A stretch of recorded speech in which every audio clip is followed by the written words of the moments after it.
Hey there, welcome to day 104 of our Be a Better You challenge.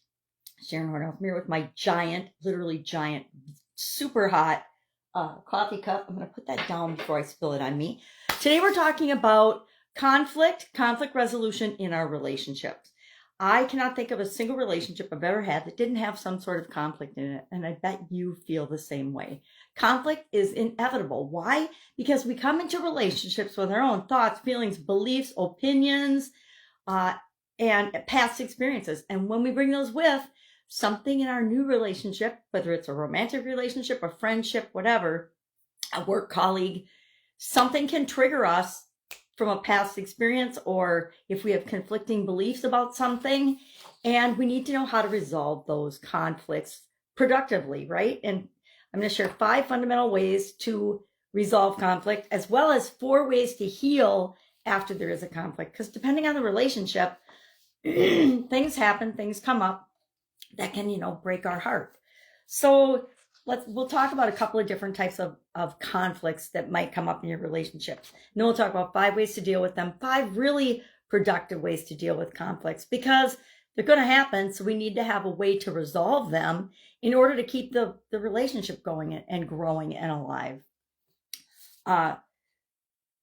Well, let's talk about how to resolve them first. Then we'll talk about types of conflict. That gives you a minute or two to think about the different types of conflict that you've had and how they've gone.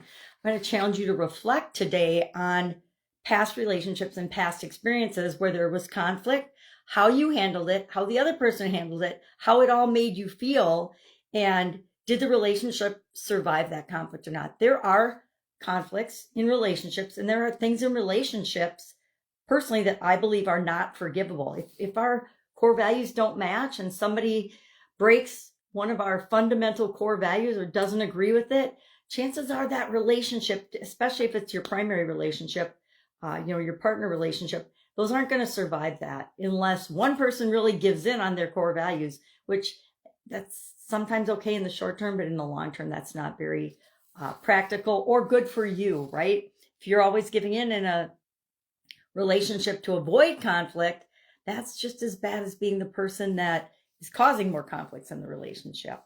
So let's talk about the 5 ways to resolve conflict first. Understanding and knowing it's going to happen. I guarantee you can think of probably a conflict you've had yesterday already. The first one is, of course, active listening. We need to listen so we understand where the person's coming from, right? What happened, what their side of the story is. Secondly, we need to stay calm and grounded. Take a deep breath before you respond or react to the conflict as it's happening, as it's unfolding. Third, use I statements. Instead of accusing or blaming, and we're going to talk about that, I think, tomorrow. The things like accusing, blaming, things like that.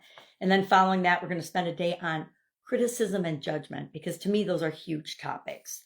But use I statements. I feel blank when blank, or I felt hurt when you cut me off in the meeting, or I felt ashamed when you embarrassed me in front of our friends at dinner last night, something like that.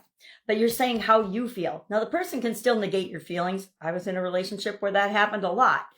But it doesn't mean we don't express where we're coming from and how we felt about something. Number 4, seek common ground. Look for where you agree, not where you disagree. If you gain some agreement and common ground first, then it's easier to deal with the places and the areas where there's been a conflict or a struggle, or continues to be a struggle. And 5th, know when to temporarily walk away. And I say temporarily because some relationships we will just walk away from and be done, or we won't choose to continue. Other relationships, sometimes you're fighting or having a conflict or an argument, and you just need to take a beat or 5 or whatever you call it these days to reassess, to regroup, to calm down, and to then come back at the conversation when both of you are more capable and able to deal with the conflict and the challenge in a positive way. Conflict's going to happen, so we need to have strategies and ways to handle it when it does happen, and to handle it in a way that preserves the relationship if the relationship is worth preserving and saving. Like I said, some relationships get salvaged for a really long time, and they should have been let go when there were first signs of core. To me, it's core value conflict. Those are the things that are like, okay, I'm not going against my core values to be in a relationship with you. So we either find a common ground or I'm out. And sometimes it takes us a long time to be true to ourselves and actually get out and leave that relationship. So why is this important? Why is it important that we have these strategies in our back pocket and we're skilled at these strategies to deal with our relationships? Well, because conflict in romantic relationships can literally lead to the destruction of that relationship. If you don't communicate, if you don't talk, and I think that there's some statistics that the number one cause of marriage is lack of communication or miscommunication or misunderstandings and things. I thought it used to be money, might still be, but probably, I don't know. I haven't looked into it, but I'm sure that not communicating about money or other things is why conflict increases and it doesn't get resolved in a positive way.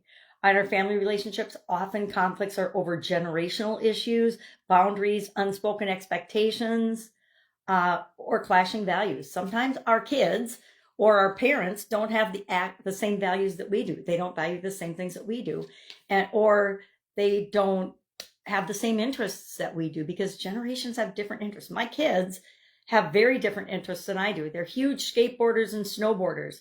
I used to ski, but that was, decades ago when I could actually still see. Now it's just freaking scary to go down hills when everything is white or you can't see anything. But, and then I'm going to talk about workplace and workplace relationships for Supersize Your Business on this topic. But keep in mind that conflicts arise all the time at work. And one of the fastest ways to not fit into an organization or to be let go when it comes time for layoffs is to be a difficult person who can't get along with others or isn't a team player. When I first entered the corporate world back in the olden days, we were just forming teams. It was a brand new concept. That's how old I am. I'm gonna cough on that one.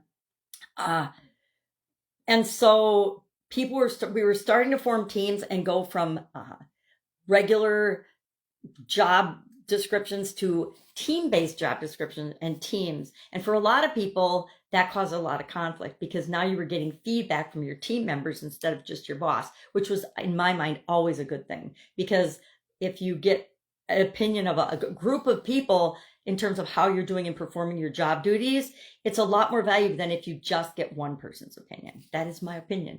I always did 360 feedback for the people that I had to give performance reviews to. I had my opinion, but then I had them go out and invite a handful or so other people to also weigh in on their performance, people that they worked with more closely than me in most instances. So what are 4 things to do when you have a conflict to heal the hurt that might happen during a conflict? Guess what? We get our feelings hurt. How do we heal from that? Number 1, and this is what you can do, and it'd be nice if the other person did it too, but you can only control your own behavior and your own actions and your own choices. So I highly recommend you use these strategies to deal with after there's been a conflict and you've kind of resolved it.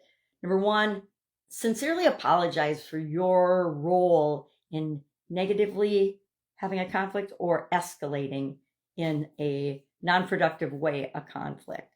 Offer forgiveness. Forgive yourself for the role you played, but forgive the other person too, because we're all just doing the best we can with what we've got right now. 3rd, follow up and make sure that the person's okay and that you've really resolved the conflict and that you're in an okay position with your relationship going forward. And 4th, adopt a growth mindset, knowing that we're not perfect. No human beings are perfect, but if we're striving to grow together and make the relationship work and we have a growth mindset that we're moving forward, that goes a long way to resolving conflicts in our relationship. And they're going to come up, right? They're just going to. The last thing I want to talk about conflict resolution is know when to walk away from a relationship. Know when to actually say, this does not work for me. good luck to you, but I need to move on. And you don't even have to tell the person that in some instances, depending on the nature of the relationship, but you need to realize that that is not being weak or quitting on a relationship. It's actually choosing yourself and choosing what's right for you going forward in your life. And as part of the Be a Better You annual challenge, I think it's important that we realize if we don't take care of ourselves first and make choices and decisions that are for us, and sometimes for other little humans that we're responsible for, we're just making the situation worse. And we're just stretching out the time it takes to recover and heal from some of those relationships we get involved with that just are toxic and not good for us. Toxic, narcissistic personality, abusive personality, those are all toxic. Get the heck out. All right, that's all I've got today. Our action item again is to reflect on one of your most recent conflicts and ask yourself what happened, how did it make you feel, and then what could you have done differently? And then next time when you are involved in a conflict, what will you do? What strategy will you immediately employ of the 5 that we talked about to resolve the conflict in a positive way? All right, that's it. Have an awesome day. If I can help you anyway with this, let me know. Otherwise, I'll be with you tomorrow.